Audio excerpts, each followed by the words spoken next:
ಇವತ್ತು ಸರ್ಕಾರ ದ್ವೇಷ ಭಾಷಣ ತಡೆ ಕಾಯ್ದೆಯನ್ನ ಮಂಡನೆ ಮಾಡುವುದಕ್ಕೆ ಮುಂದಾಗಿದೆ.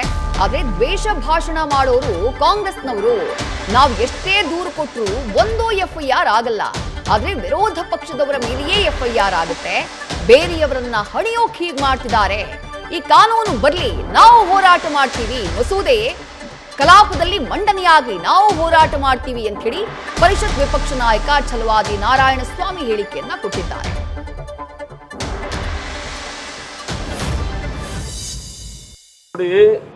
ದ್ವೇಷ ಭಾಷಣ ಮಾಡ್ತಾ ಇರತಕ್ಕಂಥವರು ಕಾಂಗ್ರೆಸ್ನವರೇ. ಇವತ್ತಿನವರೆಗೆ ಎಷ್ಟು ನಾವು ದೂರುಗಳನ್ನು ಕೊಟ್ಟರು ಕೂಡ ಒಂದು ಎಫ್ಐಆರ್ ಆಗೋದಿಲ್ಲ. ಎಫ್ಐಆರ್ ಎಲ್ಲವೂ ಕೂಡ ವಿರೋಧ ಪಕ್ಷದವರ ಮೇಲೆ ಆಗ್ತವೆ. ಅಂದ್ರೆ ನೀವು ಯಾತಕ್ಕೆ ತರ್ತಾ ಇದ್ದೀರಿ? ಬೇರೆಯವ್ರನ್ನ ಕಂಟ್ರೋಲ್ ಮಾಡ್ಲಿಕ್ಕೆ ಮಾಡ್ತಾ ಇದ್ದೀರಿ ಹೊರತು ನಿಮ್ಮನ್ನು ಕಂಟ್ರೋಲ್ ಮಾಡೋರು ಯಾರು? ಅಂದ್ರೆ ನೀವು ಎಷ್ಟು ದಿನ ಅಧಿಕಾರದಲ್ಲಿ ಇರ್ತೀರೋ ಅಷ್ಟೋ ದಿನ ಬೇರೆಯವರನ್ನ ಅಣಿಲಿಕ್ಕೆ ನೀವು ಇಂಥ ಇದನ್ನೆಲ್ಲ ಮಾಡ್ತಾ ಇರ್ತಕ್ಕಂಥದ್ದು. ಇದು ಬರಲಿ, ನಾವು ಹೋರಾಟ ಮಾಡೇ ಮಾಡ್ತೀವಿ. ನ್ಯೂಸ್ ಫಸ್ಟ್ ನಿರ್ಭೀತಿಯಿಂದ ನಿಮ್ಮ ಪರವಾಗಿ.